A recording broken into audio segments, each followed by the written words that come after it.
సంతోషపడు ఏమిటికే నీకు తెలియదు నువ్వు నోరు పోయి నువ్వేంటి చేసింది దానికి ఇంకొకసారి మీ అక్కని గర్వం ఎక్కువ అని అన్నావు అనుకో నాకు అటువంటి బుద్ధులు లేవు. దెబ్బతిన్నా ఇప్పుడు నేను ఎప్పుడు దొబ్బినా ఆయన దెబ్బతిన్నా ఒకరినొకరిని కాపాడుకోవడానికి ఒకరు దొబ్బినప్పుడు ఇంకొకరు దొబ్బాలి. అప్పుడు కాపాడుకోవాల్సింది ఒకరికొకరు. ఇంకొకసారి నాకు గర్వం ఎక్కువ అన్నింది అన్నావు అనుకో చంప పగలుతుంది. గాడిద గాడిద చదువుకొని ఉండవు చేతులు నూడుకొని వచ్చింది అట్లే.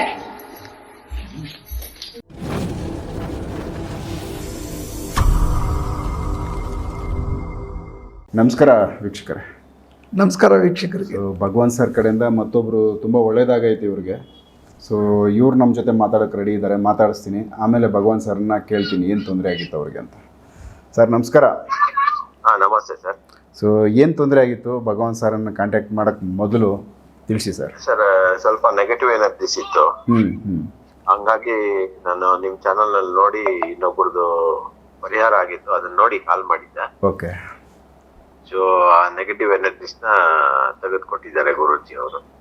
ಹೇಳ್ಬೋದಾ ಏನಿತ್ತು, ಯಾವ ಥರ ಅಂತ, ಏನು ತೊಂದರೆ ಆಗ್ತಾ ಇತ್ತು? ತೊಂದರೆ ಅಂದ್ರೆ ಮನೆ ಬಿಟ್ಟು ಹೋಗಿದ್ರು. ಯಾರು? ನಮ್ಮ ಹೆಂಗಸರು. ಅಂದ್ರೆ ಮನೆ ಬಿಟ್ಟು ಅಂದ್ರೆ ಅವ್ರ ತಂದೆ ಮನೆಗೆ ಹೊಟ್ಟೋಗಿದ್ರು. ತವ್ರ ಮನೆ ಗಂಡ ಅಂದ್ರೆ ನಿಮ್ಮ ಮನೆಯಿಂದ ತವ್ರ ಮನೆ ಕಡೆ ಹೋಗಿದ್ದಾರೆ? ಹೌದು, ಸ್ವಲ್ಪ ಆರೋಗ್ಯದಲ್ಲಿ ಸಮಸ್ಯೆ ಆಗಿ ಹೋಗಿದ್ರು. ಓಕೆ. ಸೊ ಅದಾದ ನಂತರ ನನ್ಗೆ ಈ ತರ ನೆಗೆಟಿವ್ ಎನರ್ಜಿಸ್ ಇದೆ ಅಂತ ನಿಮ್ ಚಾನಲ್ ನೋಡಿದ್ಮೇಲೆ ಗೊತ್ತಾಗಿ ಭಗವಾನ್ ಗುರುಜಿ ಅವ್ರಿಗೆ ಫೋನ್ ಮಾಡಿದ್ಮೇಲೆ ಕರ್ಕೊಂಬಂದ್ಮೇಲೆ ಸಾಲ್ವ್ ಮಾಡಿಕೊಟ್ರು ಸರ್. ವಾಪಸ್ ಬಂದ್ರ ಅವರು ಮನೆಯವರು? ಕರ್ಕೊಂಡ್ ಬಂದಿದ್ದೀನಿ ಸರ್. ಬಂದ್ರು. ಎಷ್ಟು ದಿವಸ ಆಗಿತ್ತು ನಿಮ್ಮ ಮನೆ ಬಿಟ್ಟ ತವ್ರ ಮನೆಗೆ ಹೋಗಿ? 2 months. 2 ತಿಂಗಳಿಂದ ಅವರು ಅಲ್ಲೇ ಉಳ್ಕೊಂಡ್ಬಿಟ್ಟಿದ್ರು. ನೀವು ಫೋನ್ ಮಾಡಿ ಕರೆದಾಗ ಬರ್ತಾ ಇರ್ಲಿಲ್ವಾ? ಬರ್ತಿರ್ಲಿಲ್ಲ. ಏನ್ ಹೇಳೋರು? ಇನ್ನೊಂದ್ಸಲ ಹೋಗ್ಬೇಕು, ಸ್ವಲ್ಪ ಹಂಗೆ ಇದೀನಿ, ಹಂಗೆ ಹಿಂಗೆ ಅದು ಇದು ಅಂತ ಏನೇನೋ ಹೇಳೋರು. ಆರೋಗ್ಯ ತೊಂದರೆ ಐತೆ ಅಂತ ಅಲ್ಲಿ ಹೋಗಿದ್ದ ಅವರು? ಹೌದು, ಆರೋಗ್ಯ ತೊಂದರೆ ಇದೆ ಅಂತ ಅಲ್ಲಿ ಹೋಗಿದ್ದು. ಬಟ್ ಏನಾದ್ರು ಆರೋಗ್ಯ ತೊಂದರೆ ಇತ್ತಾ ಇಲ್ಲ ಸುಮ್ನೆ ಹೇಳ್ತಾ ಇದ್ರ ಹಂಗೆ? ಇಲ್ಲ ಇಲ್ಲ, ಇತ್ತು ಸಮಸ್ಯೆ ಇತ್ತು. ಸೊ ಅದು ಅವ್ರಿಗೆ ಎಲ್ಲೂ ಗುಣ ಆಗಿರ್ಲಿಲ್ಲ? ಗುಣ ಆಗಿರ್ಲಿಲ್ಲ. ನೀವು ನೋಡ್ದಂಗೆ ಅವ್ರಿಗೆ ಏನೆಲ್ಲ ತೊಂದರೆಗಳು ಕಾಣಿಸ್ತಾ ಇತ್ತು? ಅದೇ ಒಂದ್ಸಲಿ ಇದ್ದಂಗೆ ಇನ್ನೊಂದ್ಸಲಿ ಇರ್ತಾ ಇರ್ಲಿಲ್ಲ. ಮಾತಾಡೋದು, ಮೈಂಡ್ ಒಂಥರ ಫ್ಲಕ್ಚುಯೇಷನ್ ಆಗೋದು. ಓಕೆ. ಒಂದೊಂದ್ಸಲಿ ಕೋಪ ಮಾಡ್ಕೊಳ್ಳೋದು, ಒಂದೊಂದ್ಸಲಿ ಸೈಲೆಂಟ್ ಆಗಿರೋದು, ಆತರ ಎಲ್ಲ ಮಾಡೋರು. ನಿಮ್ಮೇಲೆಲ್ಲ ಕೋಪ ಮಾಡ್ಕೋತಾ ಇದ್ರಾ? ಯೂಶುವಲ್ ಆಗಿ ಒಂಥರ ಸರ್ ಸಿಡಿ ಮೀಡಿಯಾ ನೋಡು, ಒಂದು ಬೆಳಿಗ್ಗೆ ಇದ್ದಂಗೆ ಮೂಡ್ ಮಧ್ಯಾಹ್ನ ಇರ್ತಾ ಇರ್ಲಿಲ್ಲ, ಮಧ್ಯಾಹ್ನ ಇದ್ದಂಗೆ ಸಂಜೆ ಇರ್ತಾ ಇರ್ಲಿಲ್ಲ. ಆತರ ಎಲ್ಲ ಪ್ರಾಬ್ಲಮ್ ಆಗೋದು. ಅಂದ್ರೆ ಏನೋ ಡಿಸ್ಟರ್ಬ್ ಮೈಂಡ್, ಡಿಸ್ಟರ್ಬೆನ್ಸ್ ಮೈಂಡ್. ಯಾರ ಮಾತನ್ನು ಸರಿಯಾಗಿ ಕೇಳಲ್ಲ. ಹೌದು, ಕೇಳಿಸ್ಕೊಳ್ತಾ ಇರ್ಲಿಲ್ಲ ಗಮನ. ಎಷ್ಟು ದಿವಸದಿಂದ ಈ ತರ ಅವ್ರಿಗೆ ತೊಂದರೆ? ಅವ್ರಿಗೆ ಸುಮಾರು ಒಂದು 6 ವರ್ಷದಿಂದ ಇತ್ತು. 6 ವರ್ಷದಿಂದ? ಎಲ್ಲೂ ತೋರ್ಸಿಲ್ವಾ ನೀವು? ತೋರ್ಸಿದ್ವಿ, ಅಂದ್ರೆ ಮೆಡಿಕಲ್ ಫೀಲ್ಡ್ ಅಲ್ಲೇ ತೋರ್ಸ್ಕೊಂಡಿದ್ದೋದ್ವಿ ನಾವು, ಇದೆಲ್ಲ ತೋರ್ಸಿರ್ಲಿಲ್ಲ. ಸೊ ಆಮೇಲೆ ನಿಮ್ ಚಾನಲ್ ನೋಡಿ ಭಗವಾನ್ ಗುರುಜಿ ನೋಡಿದ್ಮೇಲೆ ನಮ್ಗೆ ಸ್ವಲ್ಪ ಒಳ್ಳೇದಾಯ್ತು. ಸೊ ಈಗ ಇಲ್ಲಿ ಬಂದಾದ್ಮೇಲೆ ಅದನ್ನ ರಿಮೂವ್ ಮಾಡಿದ್ಮೇಲೆ ಈಗ ನಾರ್ಮಲ್ ಇದಾರ ಅವರು? ಸ್ವಲ್ಪ ಪರವಾಗಿಲ್ಲ, ಆರಾಮಿದ್ದಾರೆ. ಅಂದ್ರೆ ಡಿಸ್ಟರ್ಬ್ ಮೈಂಡ್ ಇಲ್ಲ ಈಗ? ಇಲ್ಲ, ಅಷ್ಟೊಂದೇನಿಲ್ಲ. ಮನೆ ಕೆಲಸ ಎಲ್ಲ ಮಾಡ್ಕೋತಾರೆ ಆರಾಮಾಗಿ ಅವ್ರ ಕೆಲಸ ಮಾಡಿ. ನಿಮ್ ಜೊತೆಲೆಲ್ಲ ಏನ್ ಜಗಳ ಆಡಲ್ಲ ಈಗ? ಏನಿಲ್ಲ. ಸೂಪರ್, ಒಳ್ಳೇದಾಯ್ತಲ್ಲ ಮತ್ತೆ. ಹೌದು ಸರ್. ನಿಮ್ಗೆ ಚೇಂಜಸ್ ಕಾಣಿಸೈತೆ? ಮೇನ್ ಅವ್ರೊಬ್ಬರದೇನಾ ತೊಂದರೆ, ಇನ್ನೇನಾದ್ರು ಬೇರೆ ಇತ್ತಾ? ಇಲ್ಲ, ಇಬ್ಬರಿಗೂ ಇತ್ತು ಅಂತ ಗುರೂಜಿ ಹೇಳಿದ್ರು. ಇಬ್ಬರದು ರಿಮೂವ್ ಮಾಡ್ಕೊಟ್ಟಿದ್ದಾರೆ. ಸೊ ಈಗ ದಾಂಪತ್ಯ ಅಂಡರ್ಸ್ಟ್ಯಾಂಡಿಂಗ್ ನಿಮ್ದು, ಸಂಸಾರದಲ್ಲಿ ಏನು ತೊಂದರೆ ಇಲ್ದಿರಾ ಚೆನ್ನಾಗಿದ್ದೀರಾ?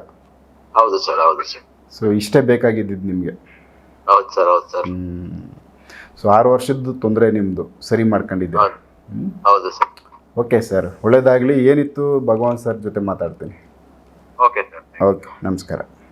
ಇಲ್ಲಿ ನಡೀತಾ ಇರೋದು ಪ್ರಪಂಚದಲ್ಲಿ ಏನು ನಡೀತಾ ಇದೆ, ಜನ ಏನಿಲ್ಲ ಅಂತಾರೆ, ಏನೈತಿ ಅಂತಾರೆ, ಎಲ್ಲದಕ್ಕೂ ಉತ್ತರ ಒಳ್ಳೆ ಸಬ್ಜೆಕ್ಟ್ ಇದು. ನನಗೆ ಕೈ ತಗಲಾಕೊಂಡಿದ್ದು. ಓಕೆ. ಇವ್ರು ಇರತಕ್ಕಂಥದ್ದು ಬೆಂಗಳೂರಿಂದ 60 ಕಿಲೋಮೀಟ್ರ್ ದೂರ, 70 ಕಿಲೋಮೀಟ್ರ್ ದೂರ ಇರ್ಬೋದು. ಸರ್ ನಾನು ಇವತ್ತು ಬರೋಕ್ಕಾಗಲ್ಲ, ಮನೆ ತಾವಿದ್ದೀನಿ ಅಂತಂದೆ. ನಾನೆಲ್ಲೋ ಕೆಲಸ ಇದೆ, ಮನೆ ತಾವಿದ್ದೀನಿ ಅಂದೆ. ಸೊ ಇವ್ರು ಸರ್ ನಾನು ಅಲ್ಲಿಗೆ ಬಂದುಬಿಡ್ತೀನಿ ಅಂದರು. ಓಕೆ. ಕಾರ್ ಹಾಕ್ಕೊಂಡು ನಮ್ಮ ಮನೆ ಭಾಗದ ತನಕನೂ ಹುಡ್ಕೊಂಡ್ಬಂದಿದ್ದಾರೆ. ಅವ್ರಿಗೆ ಎಷ್ಟು ನೋವಿತ್ತು ಅಂತ ನೀವು ಅರ್ಥ ಮಾಡ್ಕೊಳ್ಳಿ. ಸುಮಾರು ವರ್ಷಗಳಿಂದ ಈ ತೊಂದರೆ ಗಂಡ ಹೆಂಡತಿ ಇಬ್ಬರೂ ಅನುಭವಿಸ್ತಾ ಇದ್ದಾರೆ. ಅದರಲ್ಲಿ ಹೆಂಡತಿಗೆ ಓವರ್ ಆಗಿತ್ತು ಬಾಡಿ ಮೇಲೆ ಎಕ್ಸ್ಪೋಸ್ ಆಗಿದ್ದಂಥ ನೆಗೆಟಿವ್ ಇದು. ಇದಕ್ಕೆ ಫಸ್ಟ್ ಇವ್ರು ಹೋಗಿದ್ದೇನೆ ಸೈಕ್ಯಾಟ್ರಿಕ್ ಆಸ್ಪತ್ರೆಗಳಿಗೆ ಹೋಗಿದ್ದಾರೆ, ಆತ್ಮಚಿಕಿತ್ಸೆ ಸೈಕ್ಯಾಟ್ರಿಕ್ ಡಾಕ್ಟರ್ ಹತ್ರ ಹೋಗಿದ್ದಾರೆ. ಅವರು ಒಂದು ಟ್ಯಾಬ್ಲೆಟ್ ಕೊಡ್ತಾ ಇದ್ರಂತೆ ಒಂದು ಡಬ್ಬದಲ್ಲಿ. ಈ ಅಮ್ಮ ಕೂಗಾಡಿದಾಗ ಕಿರ್ಚಾಡಿದಾಗ ಟ್ಯಾಬ್ಲೆಟ್ ಕೊಟ್ಬಿಟ್ರೆ ಸೈಲೆಂಟಾಗಿ ಮನಗ್ತಾ ಇದ್ರು, ಮಂಪರು ನಿದ್ದೆ. ಆ ಟ್ಯಾಬ್ಲೆಟ್ ಪವರ್ ಕಮ್ಮಿ ಆದಮೇಲೆ ತಿರ್ಗಿ ಅದೇ ರೀತಿ ಮಾತಾಡ್ತಾ ಇದ್ರು. ಇಲ್ಲಿ ವಿಚಿತ್ರ ಏನು ನೋಡ್ತೀರಾ ಅಂದರೆ ಕನ್ನಡನೇ ಬರೋಲ್ಲ ಈ ಹೆಂಗಸ್ಗೆ, ತೆಲುಗುನ ಕನ್ನಡ ಫಸ್ಟ್ ಕ್ಲಾಸಾಗಿ ಮಾತಾಡ್ತಾ ಇದ್ರು ಮೈ ಮೇಲೆ ಬಂದಾಗ. ಅಂದರೆ ಫಸ್ಟ್ ನಾರ್ಮಲ್ ಆಗಿದ್ದಾಗ ಅವರು ಕನ್ನಡ ಮಾತಾಡಲ್ಲ ಸರ್. ಇವರು ಆ್ಯಕ್ಚುಲಿ ತೆಲುಗಿನವರು, ಓಕೆ, ತೆಲುಗು ಮಾತಾಡೋದು. ಇದು ಎಕ್ಸ್ಪೋಸ್ ಆದಾಗ ಕನ್ನಡದಲ್ಲಿ ಮಾತಾಡ್ತಾ ಇದ್ರು. ಓಕೆ, ಇದನ್ನು ಏನಂತ ಹೇಳ್ತೀರಾ ನೀವು, ನಿಮ್ಮ ಒಂದು ಎಕ್ಸ್ಪೀರಿಯನ್ಸ್? ಅಲ್ಲ, ಈಗ ಇವ್ರ ಭಾಷೆನೇ ಗೊತ್ತಿಲ್ಲ, ಮೆಂಟ್ಲು ಅಂತೀರಾ, ಇರೀರಿ ಮೆಂಟ್ಲು ಹುಚ್ಚು ಏನು ತಲೆ ಸರಿ ಇಲ್ಲ ಅಂತ ಹೇಳ್ತೀರಾ, ಸೈನ್ಸಲ್ಲಿ ಏನೇನೋ ಹೇಳ್ತೀರಾ ಅಲ್ವಾ. ಆತ್ಮ ಇಲ್ಲ ಬಿಟ್ಟಾಕಿ ಸರ್, ಬೇಡ, ಆತ್ಮದ ವಿಷಯನೇ ಬೇಡ. ಇದನ್ನು ಏನಂತೀರ ನೀವು? ಸೈಕ್ಯಾಟ್ರಿಕ್ಕು ಹೆಚ್ಚು ಕಮ್ಮಿ 4-5 ತಿಂಗಳು ಟ್ಯಾಬ್ಲೆಟ್ ಕೊಟ್ಟಿದ್ದಾರೆ, ಏನೂ ರಿಸಲ್ಟ್ ಬಂದಿಲ್ಲ. ಸುಮ್ಮನೆ ಸಾವಿರಾರು ರೂಪಾಯಿ ಖರ್ಚು ಮಾಡಿದ್ದಾರೆ.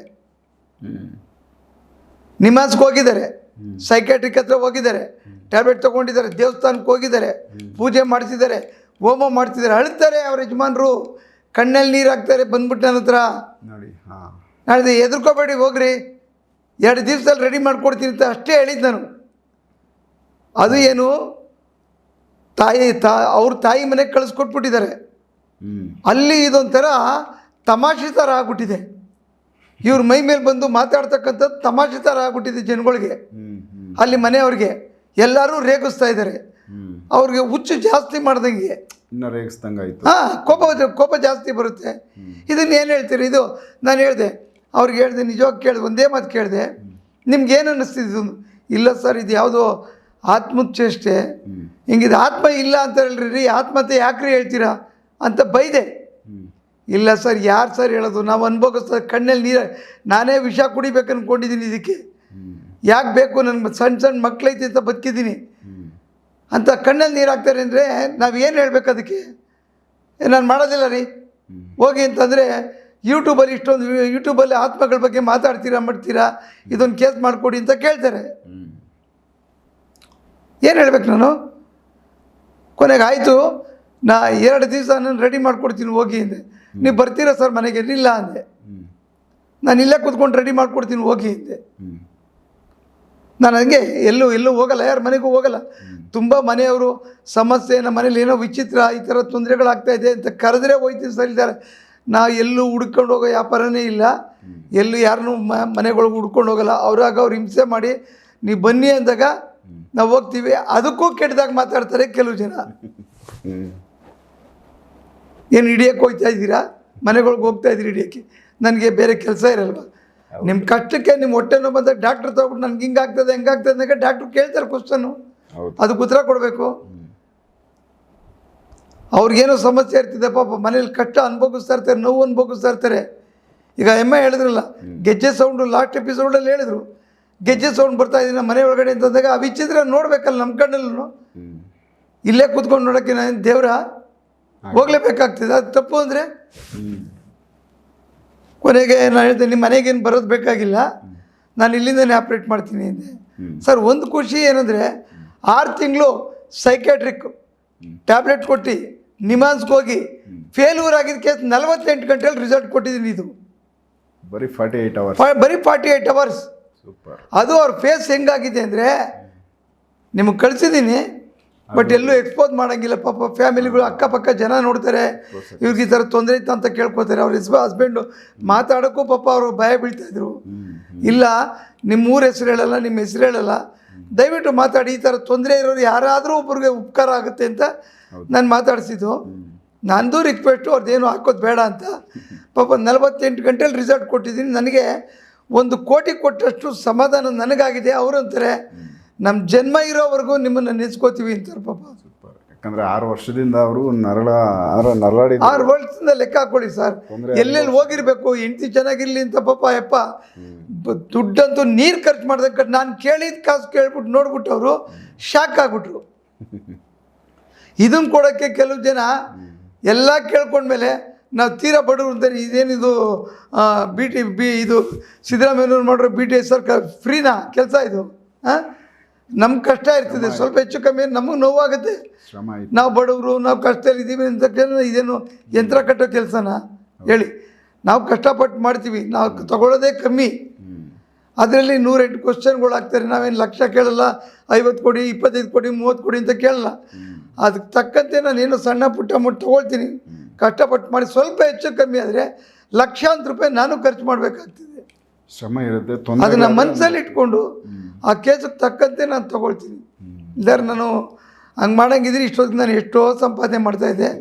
ಅದು ಸಂಪಾದನೆ ಮಾಡ್ತೀವಿ, ಇಲ್ಲಿ ಕಳಿತೀವಿ. ಆದರೂ ಕೂಡ 4 ಜನಕ್ಕೆ ಒಳ್ಳೇದು ಮಾಡ್ತೇನೆ ನೋಡಿ. ಈ ಕೇಸ್ಗೆ ನನಗೆ ಎಷ್ಟು ಸಮಾಧಾನ ಆಯಿತು ಅಂದರೆ 10 ಕೇಸ್ ಅಟೆಂಡ್ ಮಾಡಿದಷ್ಟು ತೃಪ್ತಿ ಬಂತು ನನಗೆ. ಇಲ್ಲ, ಅವರು ಒಳ್ಳೆ ಅನುಭವ ಆಗೈತೆ ಅವ್ರಿಗೆ. ಯಾಕಂದರೆ ಅದು ವಿಡಿಯೋ ನೋಡೋಣ. ಹ್ಞೂ ಸರ್, 6 ವರ್ಷ ಕಷ್ಟಪಟ್ಟಿರೋರು, 6 ವರ್ಷ ದುಡ್ಡು ಖರ್ಚು ಮಾಡಿದ್ದಾರೆ. ಮೇಯ್ನ್ ಎಲ್ಲ ಬರ್ತಕ್ಕಂಥದ್ದು ಒಂದೇ ಒಂದು ಹಾಸ್ಪಿಟ್ಲು. ಈ ಥರ ಮೈಂಡ್ ಈಗ ಮಾತಾಡ್ತಾ ಚೆನ್ನಾಗಿ ಮಾತಾಡ್ತಾ ಇದ್ದಕ್ಕಿದ್ದಂಗೆ ಮೈ ಮೇಲೆ ಉದ್ರಾಗ್ದವ್ರಿಗೆ ಕನ್ನಡದಲ್ಲಿ ಮಾತಾಡೋ ಶುರು. ಕನ್ನಡನೇ ಗೊತ್ತಿಲ್ಲ ನನಗೆ, ಹಿಂದಿನೇ ಗೊತ್ತಿಲ್ಲ. ಹಿಂದಿಲಿ ಮಾತಾಡ್ತಾ ಇದ್ದೀನಿ ಅಂದರೆ ನಾನು ಏನಂತಾರೆ, ಇವನೇನೋ ಮೆಂಟ್ಲು, ಇಲ್ಲ ಇವನ ಮೈ ಮೇಲೆ ಯಾವುದೋ ಈ ಭಾಷೆ ಮಾತಾಡ್ತಕ್ಕಂಥ ಆತ್ಮಗಳು ಬಂದ್ಬಿಟ್ಟಿದ್ದಂತೆ ಮೇಯ್ನಾಗಿ ಎಲ್ಲರೂ ತಿಳ್ಕೊತಾರೆ. ಹೌದು. ಇಮ್ಮಿಡಿಯೇಟು ನಿಮಾಸು, ಇವರು ನಂಬ್ತಾ ಇರಲಿಲ್ಲ. ನಿಮಾಸ್ಗೆ ಹೋದರು. ನಿಮಾಸಲ್ಲಿ ಏನೂ ಆಗಲಿಲ್ಲ. ಅಲ್ಲೊಂದು 4-5 ತಿಂಗಳು ಇಟ್ಕೊಂಡು ಕರ್ಕೊಂಬಂದರು. ತಿರ್ಗಾ ಸೈಕ್ಯಾಟ್ರಿಕ್ಕು ಎಲ್ಲ ಕಡೆ ನೋಡಿದ್ರು, ಟ್ಯಾಬ್ಲೆಟ್ಗಳು ಕೊಟ್ಟರು, ಎಲ್ಲ ಮುತುವರ್ಜಿ ಮಾಡಿದ್ದಾರೆ ಸರ್. ಸ್ಟಾಪ್ ಆಗಿಲ್ಲ. 48 ಅವರ್ಸಲ್ಲಿ ಓಪನ್ ಆಗಿ ನಾನು ಮಾತಾಡ್ತಾ ಇದ್ದೀನಿ, ಚಾಲೆಂಜ್ ಮಾಡಿ. ಅಷ್ಟು ಚೆನ್ನಾಗಿ ಮಾಡಿಕೊಟ್ಟಿದ್ದೀನಿ. ಅವ್ರ ಯಜಮಾನ್ರಂತೂ ತುಂಬ ಖುಷಿಪಟ್ಟರು. ಏನಿತ್ತು ಸರ್ ಅವ್ರ ದೇಹದಲ್ಲಿ? ಅವ್ರದ್ದೆಲ್ಲ ನೆಗೆಟಿವ್ ಸ್ಟ್ರಾಂಗ್ ಆಗಿತ್ತು. ಆ ಯಂಗಸ್ ಬಾಡಿ ಒಳಗಡೆ 4 ಆತ್ಮಗಳು. 4 ಬಾಡಿ ಒಂದು ಹೊರಗಡೆ 1, ಬಾಡಿ ಒಳಗಡೆ 3 ಆತ್ಮಗಳು. ಇದರಲ್ಲಿ ಯಾವುದೋ ಈ ಭಾಷೆಗಳಿಗೆ ಸಂಬಂಧಪಟ್ಟಿದ್ದು. ಅದು ನಾನು ಯಾರು ಅಂತ ಕೇಳಕ್ಕೆ ಹೋಗಲ್ಲ. ನನ್ನ ಕಣ್ಣಿಗೆ ಏನು ಕಾಣಿಸ್ತಿದೆ ಅದನ್ನು ಬುಡು ಸಮೇತ ತೆಗೆಯೋದು ಅಷ್ಟೇ ನನ್ನ ಕೆಲಸ. ಅದಾದಮೇಲೆ ಡಾಕ್ಟ್ರ್ ಕೇಳ್ದಂಗೆ ಕೇಳ್ತಾರೆ, ಅಲ್ಲೊಂಚೂರು ನೋವಿದೆ, ಇಲ್ಲೊಂಚೂರು. ನಾನು ಅದೆಲ್ಲ ನೋಡೋಕ್ಕೆ ಹೋಗಲ್ಲ. ಒಳಗಡೆ ಇರೋ ತೆಗೆದಾಗ ಅದಕ್ಕೆ ಸಂಬಂಧಪಟ್ಟಿದ್ದ ಪೇಯ್ನ್ಗಳು ಅದ್ರ ಜೊತೆಲೇ ಒಟ್ಟೋಗ್ತದೆ. ಅವ್ರು ಚೆನ್ನಾಗಾಗ್ತಾರೆ. ಕೊನೆಗೆ ಅವ್ರ ಯಜಮಾನ್ರ ಹತ್ರ ಸ್ವಲ್ಪ ವೀಕ್ನೆಸ್ಸು, ಅವ್ರ ಬಾಡಿಲೂ ಸ್ವಲ್ಪ ನೆಗೆಟಿವ್ ಎಫೆಕ್ಟ್ ಆಗಿತ್ತು. ಅದನ್ನು ರೆಡಿ ಮಾಡಿಕೊಟ್ಟೆ. ಆದರೆ ಅವರು ಇವ್ರನ್ನ ಕಂಟ್ರೋಲ್ ಮಾಡಿಸಿ ಇವ್ರಿಗೆ ಒಳ್ಳೇದು ಮಾಡೋಷ್ಟು ತಲೆ ಒಳಗಡೆ ಇನ್ನೂ ದೇವ್ರ ಶಕ್ತಿ ಕೊಟ್ಟಿದ್ದ. ಅವರು ಈ ಥರ ಡ್ಯಾಮೇಜ್ ಆಗಿದ್ರೆ ಏನು ಮಾಡಬೇಕಾಗಿತ್ತು? ಕುಟುಂಬ ಅಧ್ವಾನ ಆಗೋದು, ದೂರ ಡಿಸ್ಟರ್ಬ್ ಆಗೋದು. ಅವ್ರು ಬಂದು ನನ್ನ ಕಾರಲ್ಲಿ ಕೂತ್ಕೊಂಡ್ರು. 5 ನಿಮಿಷ ಈ ಥರ ತೊಂದರೆ ಆಗ್ಬಿಟ್ಟು ಫಟ್ ನಾನು ಕೇಳಿದ ಕ್ವಶನ್ ಇದೆ, ರೀ ಆತ್ಮಗಳು ಇದೇನು ಆತ್ಮಗಳಿಂದ ನಂಬ್ತೀರೇನು ರೀ? ಆತ್ಮಗಳಿಲ್ಲ ಅಂತ ಜನ ಹೇಳ್ತಾರೆ, ನೀವು ನೋಡಿದ್ರೆ ಐತೆ ಅಂತ ಹೇಳ್ತೀರಾ ಅಂದಾಗ, ಇಲ್ಲ ಸರ್, ಯಾರು ಸರ್ ಹೇಳ್ದವರು? 6 ವರ್ಷದಿಂದ ನಾನು ಅನುಭವಿಸ್ತಾರೆ, ನನಗೆ ಗೊತ್ತು, ನನಗೆ ಕಷ್ಟ ಇಲ್ಲ ಅನ್ನೋರ್ಗೆ ಏನು ಗೊತ್ತು? ಅವ್ರ ಮನೇಲಿ ಅವ್ರ ಹೆಂಡತಿ ಮಕ್ಳಿಗೆ ಆಗಿದ್ರೆ ಗೊತ್ತಾಗ್ತಾ ಇತ್ತು ಅಂತ ಅವಪ್ಪ ರ್ಯಾಶಾಗೆ ಮಾತಾಡ್ಬಿಟ್ರು. ಸರಿ ಹೋಗಂಗಿದ್ರೆ ಈಗ ಇಷ್ಟು ವರ್ಷದಿಂದ ಆಸ್ಪತ್ರೆಯಲ್ಲಿ ಸರಿ ಹೋಗ್ಬೇಕಿತ್ತಲ್ಲ ಅವ್ರದ್ದು ಕೇಸ್. ಸರಿ ಹೋಗಂಗಿದ್ದಿದ್ರೆ, ಬಟ್ ಹೋಗಿಲ್ಲ, ಅಲ್ಲಿ ಸರಿ ಆಗಿಲ್ಲ, ಆಸ್ಪತ್ರೆಗಳಲ್ಲಿ ಸರಿ ಆಗಿಲ್ಲ. ಬಟ್ ಇದೇನೋ ಬೇರೆನೇ ಇತ್ತು, ಹಾಗಾಗಿ ಅಲ್ಲಿ ಸರಿ. ಹೌದೌದು. ಅಲ್ಲ ಸರ್, ಇದು ಏನಂದರೆ ನಾವು ಅಂದ್ಕೊಳ್ಳೋದು ಬೇರೆ. ನಾವೀಗ ನಿಮ್ಮನ್ನು ನೋಡಿದ್ರು, ಅವರಿಂದ ಅವ್ರಿಗೆ ಏನಿದೆ ತೊಂದರೆ? ಮೇಲ್ಗಡೆ ಏನೂ ಕಾಣಿಸಲ್ಲ ನಮಗೆ, ಕಾಣಿಸಲ್ಲ. ಬಟ್ ಒಳಗಡೆ ನುಗ್ಗಿದಾಗ ಒಳಗಡೆನ ಹೊರಗಡೆನ ಆಚೆ ಕಡೆಯಿಂದ ಎಫೆಕ್ಟ್ ಆಗ್ತಾ ಇದೆಯಾ? ಇದು ನಾವು ಒಳಗಡೆ ಓದಕ್ಕೆ ಗೊತ್ತಾಗುತ್ತೆ. ಮೇಲ್ಗಡೆ ಪಿಕ್ಚರ್ ನಮಗೇನು ಕಾಣಿಸಲ್ಲ. ನೀವು ಚೆನ್ನಾಗಿ ಕಾಣಿಸ್ತೀರ, ನಾನು ಚೆನ್ನಾಗಿ ಕಾಣಿಸ್ತೀನಿ. ನಿಮಗೆ ಕೆಲವು ವೀಡಿಯೋಗಳು, ಕೆಲವು ಫೋಟೋಗಳು ತೋರಿಸಿದ್ದೀನಿ. ಜೆಂಟ್ಲ್ಮೆನ್ಗಳು, ಡಾಕ್ಟ್ರುಗಳು, ರಾಜಕೀಯದವ್ರದ್ದು, ಅವ್ರದ್ದೆಲ್ಲ ಎಕ್ಸ್ಪೋಸ್ ಮಾಡೋಕ್ಕಾಗಲ್ಲ. ಅವರೆಲ್ಲ ಎಷ್ಟು ಚೆನ್ನಾಗಿದ್ದಾರೆ, ಪಬ್ಲಿಕ್ಕಿಗೆ ಬುದ್ಧಿ ಹೇಳೋ ಥರ ಇದ್ದಾರೆ. ಬಟ್ ಅವ್ರಿಗೆ ಯಾಕೆ ಆ ಥರ ತೊಂದರೆಗಳು ಆಗ್ತಾಯಿತ್ತು? ಎಫೆಕ್ಟ್ಗಳು ಆಗ್ತಾ ಇದ್ದೀವಿ ಎಲ್ಲ. ನಾವು ಹಿಂಗೆ ಅಂತ ಹೇಳೋಕ್ಕಾಗಲ್ಲ ಸರ್. ಯಾಕಂದರೆ ಅದ್ರ ಮೇಲೆ ಅದು ಒಳಗಡೆ ನುಗ್ಗಿದಾಗ ಅದ್ರ ಬಗ್ಗೆ ಗೊತ್ತಾಗುತ್ತೆ. ಈ ಮನೆ ಒಳಗಡೆ ನೀವು ಬೀಗ ಹಾಕ್ಬಿಟ್ರೆ ಒಳಗಡೆ ಏನೈತೆ ಹೇಳಿ ಅಂದರೆ ನನಗೇನು ಗೊತ್ತಾಗುತ್ತೆ? ಒಳಗೆ ಬರಬೇಕು, ಒಳಗಡೆ ಬಂದು ನೋಡ್ಬೇಕು. ಅಲ್ಲಿ ಕ್ಯಾಮ್ರಾ ಇಕ್ಕಿದ್ರೆ, ಸೋಫಾ ಇಕ್ಕಿದ್ರೆ, ಲೈಟ್ ಇಕ್ಕಿದ್ರೆ, ಇದಕ್ಕಿದ್ರೆ ನನಗೆ ಗೊತ್ತಾಗ್ತಿದೆ. ಬಟ್ ಹೊರಗಡೆಯಿಂದ ಇದು ಸ್ಟುಡಿಯೋ ಅಂತ ಗೊತ್ತಷ್ಟೇ. ಬಟ್ ಯಾವುದೂ ನಾವು ಒಳಗಡೆ ಹೋಗಬೇಕು, ಅದ್ರ ಬಗ್ಗೆ ಜಡ್ಜ್ ಮಾಡಬೇಕು. ಅದಕ್ಕೆ ನಮ್ಗೆ ಸಂಬಂಧಪಟ್ಟಿದ್ದಾದರೆ ನಾನು 100% ಕ್ಲಿಯರ್ ಮಾಡಿ ನನ್ನ ಕೈಯಲ್ಲಿ ಎಷ್ಟು ಸಾಧ್ಯವಾಗುತ್ತೋ ಅಷ್ಟು ಅವ್ರಿಗೆ ಒಳ್ಳೇದಾಗೋದಕ್ಕೆ ಪ್ರಯತ್ನ ಬೀಳ್ತೀನಿ. ಇದರಲ್ಲಿ ನನಗೇನಾದರೂ ಪರವಾಗಿಲ್ಲ ಅನ್ನೋದು ನನ್ನ ಮನ್ಸಿಗೆ ತೊಗೊಂಬಿಟ್ಟಿದ್ದೀನಿ, ಯಾವತ್ತೂ ತೊಗೊಂಬಿಟ್ಟಿದ್ದೀನಿ. ಯಾಕಂದ್ರೆ ಇದರಿಂದ ಯಾವ ಗಳಿಗೆಯಲ್ಲಿ ಏನು ತೊಂದರೆ ಆಗುತ್ತೆ ಏನಾಗುತ್ತೆ ಅಂತ ನನಗೆ ಗೊತ್ತಿಲ್ಲ. ಆದರೆ ಈ ಆತ್ಮಗಳನ್ನ ಹಿಡಿಯೋದು, ಆತ್ಮಗಳನ್ನ ಇದಾವ ಇಲ್ವ ಅಂತ ಪರೀಕ್ಷೆ ಮಾಡೋದು, ಸುಳ್ಳು ಅಂತಕ್ಕಂಥದ್ದು, ಇದಕ್ಕೆಲ್ಲ ಭಾಳಷ್ಟು ಜನ ಬೆಲೆ ಕೊಟ್ಟಿದ್ದಾರೆ, ಅನುಭವಿಸಿದ್ದಾರೆ. ಸೊ ಅವು ಕಣ್ಣಿಗೆ ಕಾಣಲ್ಲ, ಅದು ಮುಂದಿನ ಎಪಿಸೋಡ್ಗಳಲ್ಲಿ ನಿಮಗೆ ಅವ್ರ ಹಿಸ್ಟ್ರಿಗಳ್ನೂ ಕೊಡ್ತೀನಿ, ನಿಮಗೆ ಅರ್ಥ ಆಗುತ್ತೆ ಇದು ನಿಜನ ಸುಳ್ಳ. ಕೂತ್ಕೊಂಡು ಮಾಡೋಕ್ಕೆ ಕೆಲಸ ಇಲ್ಲದೆ ನಾವು ಯೂಟ್ಯೂಬಲ್ಲಿ ಇದನ್ನೆಲ್ಲ ಕೂತ್ಕೊಂಡು ಮಾತಾಡೋಕ್ಕಾಗುತ್ತಾ? 10 ಜನಕ್ಕೆ ಎಲ್ಲರಿಗೂ ನಾವು ತೃಪ್ತಿ ಪಡಿಸೋಕ್ಕಾಗಲ್ಲ. ಎಲ್ಲೋ ಒಂದು 5 ಜನಕ್ಕೆ ನಾವು ತೃಪ್ತಿ ಕೊಟ್ಟು ಅಂದರೆ ನಾವು ಗೆದ್ದಿದ್ದೀವಿ ಅಂತ ಅರ್ಥನೇ. ಸೊ ಸ್ಯಾಟಿಸ್ಫ್ಯಾಕ್ಷನ್, ಎಲ್ಲರಿಗೂ ನಾವು ಸಮಾಧಾನ ಪಡಿಸೋಕ್ಕಾಗಲ್ಲ. ಕೆಲಸ ಮಾಡಿದ್ದು ಸಕ್ಸಸ್ ಆಯಿತು, ಸಕ್ಸಸ್ ಆಗಿದೆ, ನನಗದು ಸಮಾಧಾನ ತಂದಿದೆ, ಖುಷಿ ಇದೆ. ನಾನು ಅದಕ್ಕೆ ಎಲ್ಲರಿಗೂ ಡೈರೆಕ್ಟಾಗಿ ಅವ್ರ ಕೈಲೇ ಮಾತಾಡಿಸೋದಕ್ಕೆ ನಾನು ಪ್ರಯತ್ನ ಬೀಳ್ತೀನಿ. ಕೆಲವು ಜನ ಸಂಕೋಚ ಪಡ್ತಾರೆ, ಒಂದು ರೀತಿ ಗೊತ್ತಾಗ್ಬಿಡ್ತಿದೆ ಅಂತ ಇದು ಮಾಡ್ತಾರೆ. ಬಟ್ ಕೆಲವರು ಧೈರ್ಯವಾಗಿ ಮಾತಾಡ್ತಾರೆ, ನಮ್ಗೆ ಅದು ಖುಷಿ ಅಷ್ಟೇ. ಸೊ ವೀಕ್ಷಕರೇ, ಇವರು ತುಂಬಾ ಅಂದರೆ 6 ವರ್ಷದಿಂದ ಅವ್ರ ಮಿಸ್ಸಸ್ಗೆ ಆಗಿದ್ದ ಸಮಸ್ಯೆ ಅಂದರೆ ಒಂದು ಸರಿ ಇದ್ದಿದ್ದು ಮೈಂಡ್ ಸೆಟ್ ಇನ್ನೊಂದು ಸರಿ ಇರ್ತಾರಲ್ಲ, ಹುಚ್ಚಿ ಅನ್ನೋ ಥರನೇ ಕಾಣಿಸೋ ಥರ ಅವರು ಮನೆ ವಾತಾವರಣ ಕ್ರಿಯೇಟ್ ಆಗಿತ್ತು. ಒಂದು ಸರಿ ಮಾತಾಡಿದ್ದು ಇನ್ನೊಂದು ಸರಿ ಇಲ್ಲ, ಜಗಳ, ರೇಗಾಟ, ಕೂಗಾಟ, ಕಿರ್ಚಾಟ, ಈ ಥರ ಕಂಪ್ಲೀಟ್ ರ್ಯಾಶ್ ಕ್ಯಾರೆಕ್ಟರ್ ಅವ್ರದ್ದು. ಆ ಥರ ಒಂದು ಸ್ವಭಾವದಲ್ಲಿದ್ದಿದ್ದು ಅವರು. ಅಂದರೆ ಮನೆ ಬಿಟ್ಟು ಅವರು ಗಂಡನ ಮನೆ ಬಿಟ್ಟು ತವ್ರ ಮನೆಗೆ ಹೋಗಿದ್ದರು ಒಂದು ಟ್ರೀಟ್ಮೆಂಟ್ ತಗೊಬೇಕು ಅಂತ. ಆಸ್ಪತ್ರೆಗಳಲ್ಲಿ ಸಾಕಷ್ಟು ತೊಗೊಂಡವ್ರೆ, ಬಟ್ ಅಲ್ಲೇನೂ ಸಕ್ಸಸ್ ಆಗಿರಲಿಲ್ಲ. ಇಲ್ಲಿ ಒಂದೇ 48 ಅವರ್ಸಲ್ಲಿ ರಿಸಲ್ಟ್ ಸಿಕ್ಕೈತೆ ಅಂದಮೇಲೆ ಇದು ಕ್ಲಾರಿಟಿ ಸಿಗ್ತಾ ಇದೆ. ಯಾಕಂದರೆ ಈಗ 6 ವರ್ಷದಿಂದ ಸಕ್ಸಸ್ ಆಗದೆ ಇದ್ದಿದ್ದು ಇಲ್ಲಿ ಒಂದು 48 ಅವರ್ಸಲ್ಲಿ ಸರಿ ಹೋಯ್ತು ಅಂದರೆ ಮತ್ತು ಇದು ಆ ತೊಂದರೆ ಅದಲ್ಲ, ಇದೇನು ಬೇರೆ ಇತ್ತು. ಬಟ್ ಇಲ್ಲಿ ರಾಂಗ್ ಟ್ರೀಟ್ಮೆಂಟ್ ನಡೀತಾ ಇತ್ತು, ಸರಿಯಾದ ಟ್ರೀಟ್ಮೆಂಟ್ ಆಗಿರಲಿಲ್ಲ. ಇದು ಗೊತ್ತಾಗುತ್ತೆ. ಇವಾಗ ಭಗವಾನ್ ಸರ್ ಅಟೆಂಡ್ ಮಾಡಿದ್ಮೇಲೆ ಇವತ್ತು ಚೆನ್ನಾಗಿದ್ದಾರೆ ಅಂತ ಹೇಳಿದ್ರು, ನಮ್ಮ ಜೊತೆ ಅವ್ರು ಮಾತಾಡಿದ್ರು. ಸೊ ಈ ಥರದ್ದು ಒಂದಷ್ಟು ವಿಚಿತ್ರವಾದ ಕೇಸ್ಗಳು ಅಟೆಂಡ್ ಮಾಡಿ ಸಕ್ಸಸ್ ಆದಮೇಲೆ ಆ ಅನುಭವಗಳನ್ನ ನಿಮ್ಮ ಮುಂದೆ ತೊಗೊಂಬರ್ತಾ ಇದ್ದೀವಿ. ಆಸ್ಪತ್ರೆ ಕೇಸು ಆಗಿದ್ದರೆ ಅದು ಸರಿ ಹೋಗ್ತವೆ, ಅಲ್ಲ ಆಗ್ತಾ ಇಲ್ಲ ಅಂದರೆ ಇದು ಏನೋ ಬೇರೆ ಇದೆ ಅನ್ನೋದನ್ನು ಅನುಮಾನ ಪಡಬೇಕಾಗಿ ಬರುತ್ತೆ. ಸೊ ಹಾಗಾಗಿ ಈ ವಿಚಾರ ನಿಮ್ಮ ಗಮನಕ್ಕೆ ಬಂದೈತೆ, ತೊಗೊಂಬಂದಿದ್ದೀವಿ. ನೆಕ್ಸ್ಟ್ ಇನ್ನೂ ಬೇರೆ ವಿಚಾರಗಳನ್ನ ಭಗವಾನ್ ಸರ್ ಜೊತೆ ಮಾತಾಡ್ತಾ ಹೋಗ್ತೀನಿ. ಎಪಿಸೋಡ್ ನೋಡ್ತಾ ಇದ್ದೀನಿ. ನಮಸ್ಕಾರ ವೀಕ್ಷಕರಿಗೆ.